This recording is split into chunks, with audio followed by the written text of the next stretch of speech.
Okay, here we go again. All right.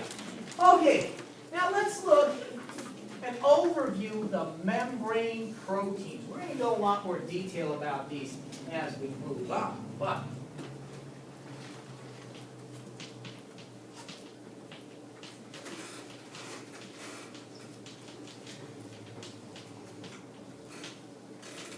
for the most part, membrane proteins are the workhorses of the membrane. Not that the lipids don't play any role, but in many cases the lipids act as sort of a foundation structure, and the proteins do a lot of the actual cellular work that allow membranes to function properly.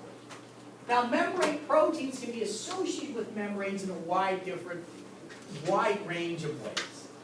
For instance, here we have a cell membrane. Let's stick some membrane proteins in. Many membrane proteins go completely through the membrane, meaning part of it's exposed on one side, part of it's exposed on the other side.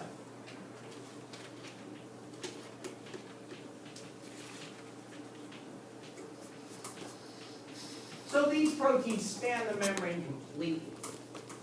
And those kind of very important because if this has a channel, it means you got yourself a tunnel going completely through the membrane for transport. If this is a receptor protein, it means you can do something out here and the inside will know about it. Many different kinds of membrane proteins, perhaps the majority of them, go completely through the membrane. Now we can also have proteins that are partially embedded in the membrane. Like so.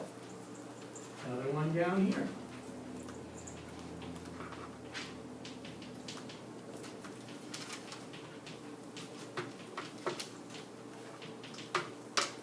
And we can have proteins that are actually not directly in the membrane, but they're anchored to it with a lipid anchor that's covalently attached.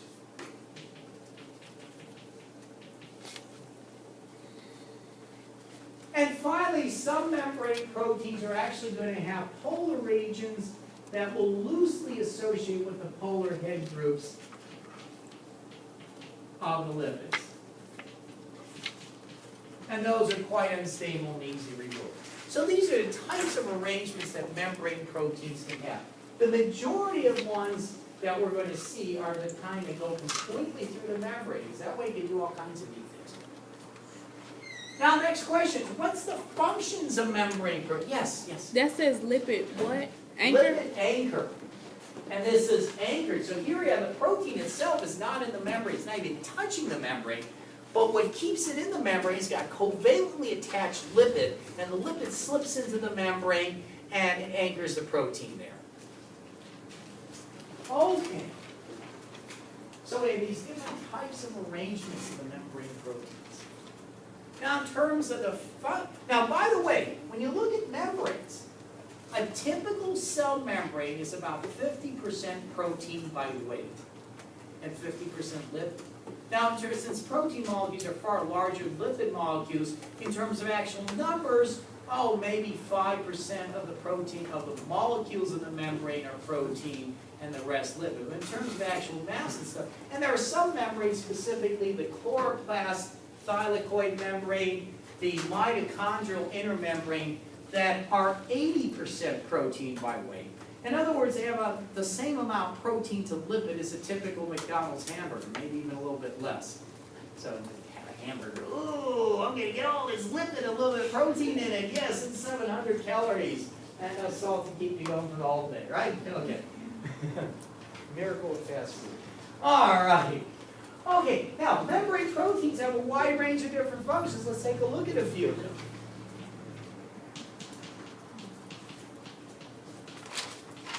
The majority of membrane transport is performed by membrane proteins. Not all of them. When we talk about membrane transport, as we will start doing so on Thursday, we'll see that most but not all membrane transport depended on proteins.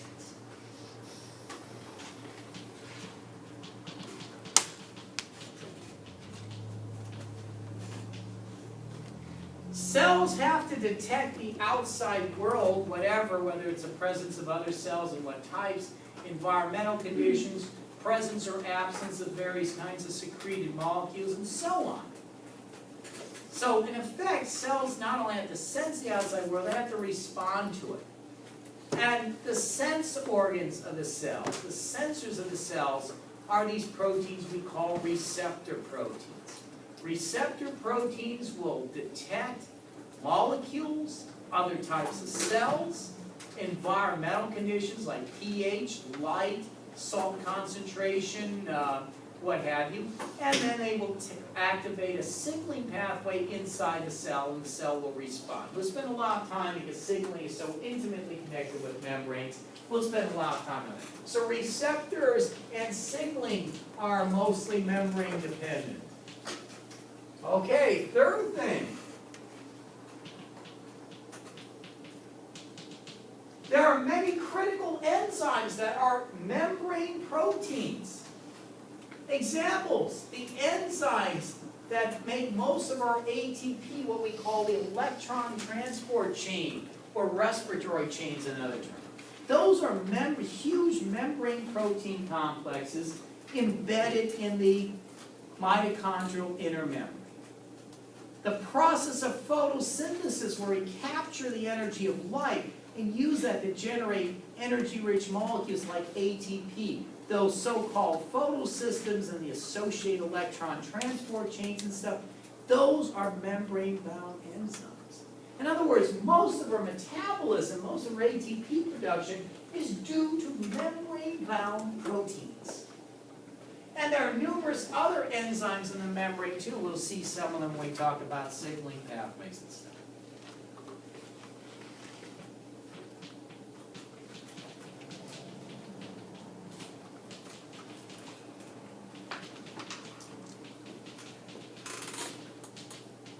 Many membrane proteins make connections with the cellular's internal framework, well, what we call the cytoskeleton, these fibers and filaments of various kinds of proteins that give cells shape, move things around inside the cell, and allow cells themselves to move around or change their shape.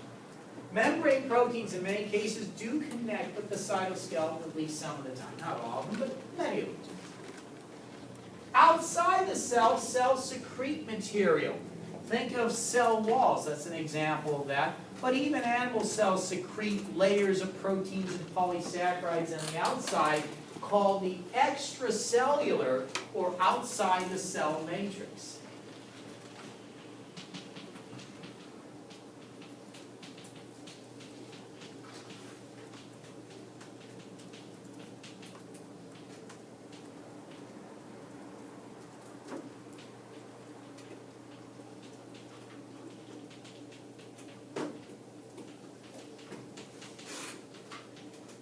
And once again, the membrane makes connections. Membrane proteins make connections to the extracellular matrix. So in some cases you can have, here's the membrane, I'll put it as M. You've got membrane proteins, and there's material outside. Can't spell it there, kind of space, but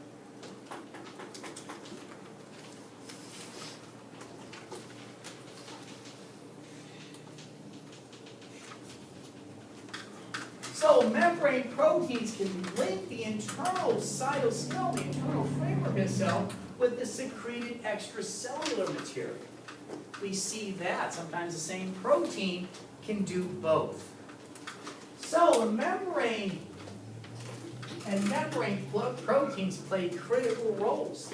A lot of our metabolism is due to membrane proteins. Getting things in and out are mostly due to membrane proteins.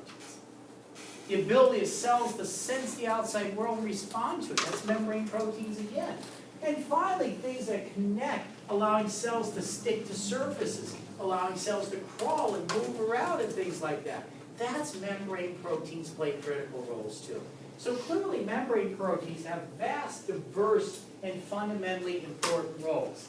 And this is a perfect stop point here. So if anybody has any questions, if not, let me stop recording here.